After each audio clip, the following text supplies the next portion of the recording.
Hi, beautiful. Hi, goddess. I wanted to share with you today how to heal and how to love yourself after you experience a lot of trauma, and how you can use it as fuel to attract the love of your life, to have a life full of love because you deserve it. All right. My name is Nicole Lisa. I am a love coach, femininity coach, and I am an intuitive, and I work with the angels of love.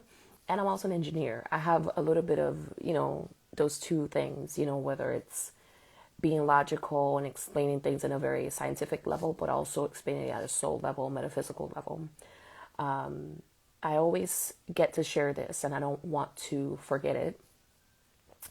To mention that, I work with the angels of love. I work with your archangels, guardian angels. I work with Archangel Michael. I'm a Christian, and also I work with people from all faiths, with a lot of love and a lot of passion, not trying to enroll you into anything. Angels are across the board. And I just aim to support and serve, right? So, I've had a very lonely life, right? And maybe you've had that too. Maybe you've experienced a lot of trauma. Maybe you felt like experienced a lot of betrayal, and you felt like you couldn't have anybody there to support you. It was very difficult for you to have real support, or a lot of people trying to shame you, men who've broken your heart in a senseless manner, and maybe you try to love on them until they healed and they grew up or whatever, and you realize that you want more. You want soul fulfilling love. So I wanted to share with you why, even though you might think you already love yourself, there's no cap or ceiling in loving yourself, right? And how to love yourself after you experience that heartbreak, because it's important to be full of you so that you can open up your heart to somebody else, okay? So one thing that I want to share with you is one of the biggest things that is important to work on at a scientific level, on a nervous system level, for your life, for you to experience an upgrade, for you to experience different, like something different, specifically after trauma, because trauma can change you. It's proven that trauma can rewire your brain differently, your nervous system differently. It can make it rigid, not trust. It can make it mix love with hate, with attack, because you were in a vulnerable space as a kid, receiving love for people that were attacking you. Okay, so to undo that, it's important to work on your nervous system, rewire your core programming around love. And I'm being very serious and about this, because you don't realize it. And this is one of the messages that the angel showed to me. It was like a baby trying to hold a snake, nobody being there to guide that baby, to tell them, hey, that's a snake. You don't touch a snake. You don't pet a snake, right? Welcome to those of you that are joining. So this is an important message, because you don't realize when you're walking out there into the world with these core programs or core wounds, not being able to recognize danger, meaning recognize somebody that's toxic or narcissistic, but also being a danger to yourself and being a danger to others. Now, you can be a millionaire, you could be a CEO, you could be like at the top of your game, and you can still have these patterns. You know why?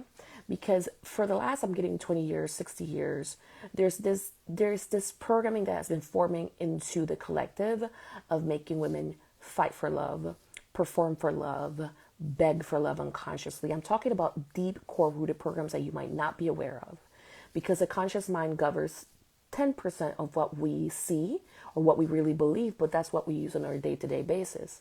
So we are walking around the world with blinders on without realizing, and that's why your angels want to bring up this awareness to you of being a danger to yourself, not being able to recognize danger, and being a danger to others, because the programming that has been filtered into the feminine collective is to compete for love, is to perform for love, is to, like I said, beg for love. And you might not realize how you have this, because you might have a reaction or a split from those dynamics. You don't want to beg for love. Nobody wants to beg for love. But subtly, you might be doing that. All right. Unconsciously, you feel like you have to, or you might have thrown in the towel on love, but you still watch a lot of videos about it because you refuse to beg, but secretly you believe that you have to. So therefore, you don't open the doors vibrationally on your nervous system to allow somebody in, because you feel like that person is going to try to break you. And that's the thing about trauma, right? Like, you've experienced somebody consistently try to break you to build themselves up, right? So it makes you either not trust them, not trust yourself fully, not trust the world. And these are all things that you got to really work on your nervous system, because it's not just enough to talk about it. You want to get that rest of like your fuel or your battery to work for you. You don't have to work for love. You just got to be open for it. See, the difference between somebody that has experienced trauma and somebody that hasn't is that the person that hasn't, or the person who only experienced a little bit of it, it was easier for them to reprogram love in, right? And this is one of the reasons why sometimes people go to therapy and they talk about it for years and they feel like it hasn't really clicked. If that's you, you want to, I hear, work smarter, not harder, although therapy is essential. What I'm saying is don't waste. So what I'm saying is sensitive, because working smarter includes, but not excludes therapy, okay? Working smarter is working at the energy level, at the root cause level, okay? It helps your nervous system let go of the beliefs that hurt them, that triggered it into fight or flight, so it can come back to trust again, and it can help you assess who's a good person or who's not a good person for you. So I wanted to address at the core level, if you feel like you've listened to stuff like this already and you're about to click, I invite you to stay, because what I'm going to share with you next, you haven't listened to before. I needed to make that introduction. So I've been doing this work for 11 years, going on 12, and I dive in deep, even though I don't know how to swim, but I have all water placements in my chart. So I like deep waters, but I need to learn how to swim. That joke. Okay, so here's what I wanted to say. How is it that a woman is not being able to recognize danger, being a danger to herself and being a danger to others? You know, everybody understands what I mean about not being able to recognize danger, because you might be in the face of a narcissist and you don't know. And you think that it's going to take you years for you to know. No. You can become intuitive, which is one of the services that I offer, and you can find more in the community tab. Or you can just message me or send me an email.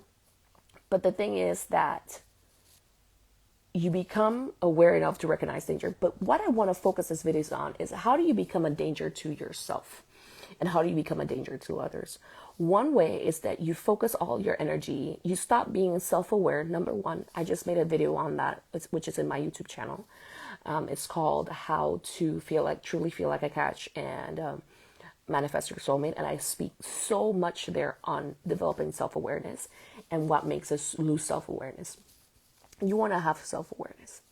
Number two, and it's an important video to watch. Number two, we are trained, and the programming that we're being fed for 20, 60 years is to compete for love. That's how you become a danger to yourself. The program says to perform for love, to be on a pageant show for a man to choose you, okay? That's the example that I like to give, although I always like the woman on the pageant that defines her beauty. She's like, I'm the best. I'm owning that, and I rock it out, right? Like, y'all get to feel my vibe and what I say about my vibe, not the other way around. I respect that. I have massive respect for a woman who tells the world, I am attractive. I'm not waiting for you to approve of me, right? And that woman is extremely sexy. Now, what happens is that one of the ways, and I noticed that I mentioned the word sexy because some of what's happening is that they're trying to make us compete like in a sexual manner. And there's layers to this. But you are a danger to yourself when you are competing for love. Like, you're not believing or allowing a man to chase you or to be there for him to show up for you, but you are competing for him. That makes you split. The feminine is meant to receive, okay? Not chase. We're going to repeat that, right? You're meant to receive, not chase. But if you are trying to be better than another woman, you are still chasing. If your awareness is still, how can I be better than her? You're still chasing. What you want to do is like yourself, love yourself, right? And when we are programmed into, I want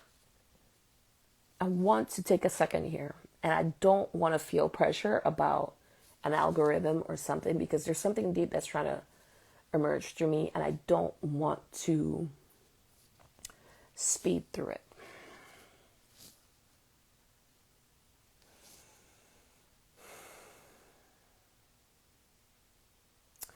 Okay, I'm getting it. Many of us during childhood, or I'm getting high school, college, we start to take on the belief that we wouldn't be able to stand out, or that it was going to be hard to stand out, impossible to stand out, or we were only stand out if we worked really hard. Okay? That is extremely detrimental to us, and it's critical that we work on that because it makes you feel invisible. In order to love yourself and shine, truly shine, liking yourself, being unattached to someone's approval, you really want to clear on your nervous system the belief that you're not going to stand out or that you have to stand out. The weight and the drama behind having to stand out, it is so stressful, and it's actually one of the things that actually impacts women online, dating online, because it triggers such a survival response. It's like, I'm not going to stand out. I have to post a certain way. I have to be a certain way. I have to talk a certain way. Pressure, pressure, pressure, pressure, pressure. Self-abandonment, self-abandonment, self-abandonment. And when you're self-abandoning, okay, you can become a danger to yourself because you're self-abandoning trying to attract love. Like, you're getting married while self-abandoning and being a danger to yourself. Like, how can you be in the fullness of you and give love, receive love, if you're abandoning yourself? Like, so many people are still trying to get the approval and the love from their parents. And if their parents were narcissistic, it never came, the approval never came. And they're trying to get married, trying to get approval, being a danger to yourself. So I need to say it in this way because there's a certain level of cockiness that can permeate over the feminine consciousness or aloofness about receiving help because you don't totally trust the help, or you're not totally trusting that it's going to work, or you only listen to content that is helping you how to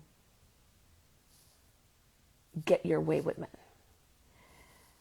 What I would invite you to learn is how to love yourself, read content or watch content and love yourself, and how to love another human being from fullness. Not from survival, nor using dark femininity concepts. You hear that? I hope you did. I need to go eat. Dark feminine concepts and how to trick a man into choosing you and then punishing him. So you want to love who you are. That's the most important thing that I want to share with you today. Be there for yourself. The answer is to work on your nervous system everywhere you learn to self-abandon. And everywhere you learn to compete for love. Because there's underlying belief systems there that you have to beg to some degree. So I'm going to let that be self-explanatory. So much of the feminine collective is programmed to compete. We cannot escape that. And if you think you are above that, but you still want to be better than somebody else, you're still a danger to yourself. When you're full of you and you like you, then you can be present with trusting yourself and building your intuition and knowing when somebody's a danger to you. Okay? It's important to come out of this. It's his fault. It's her fault. Let's blame all each other. Let's actually learn the skills that we need to be safe to ourselves and to be safe for other people. And I understand this is a journey for all of us, right? I've made mistakes. I know people who've made mistakes, but we are on a journey to becoming safe for ourselves. And we have got to stop learning from pain. Okay? Let's be proactive and gentle or intense about this process. Intense, I mean with self-love and self-esteem. To really like yourself and to not be chasing anyone's approval. So that's something that we can work on the nervous system. I'm getting the angels are saying we can do an exercise with the light where you could connect with your nervous system. So actually with your willingness to learn from a benevolent way, because I like to talk about benevolent confidence. There's quote unquote confidence, although it's insecurity of the need to be like somebody else, or need to be, I wasn't going to say that, but I heard to say that. The need to be, okay. Okay, interesting. I heard like a lot of people, 4 or 5 years old, 6 years old, I hear it wasn't just me. When you notice that other kids were paying attention to somebody else, or maybe your parents were paying attention to somebody else, it could have been a sibling, it could have been a friend, or whatever, if there was a narcissistic parent, you might have noticed that they were putting another person on a pedestal and you felt ignored, and you might have split, your soul might have split, and you might have felt like you had to be somebody else, right? And then it morphed into needing to be better than somebody else. So those two things together make you split and doubt yourself a whole lot, right? Consistently. Self-doubt is not good for you. You want self-trust. So the angels want you to do a quick, like, energetic exercise where you cover yourself up in light. But I also want to, my battery is dying. That's one of the reasons why I'm figuring out how to do this.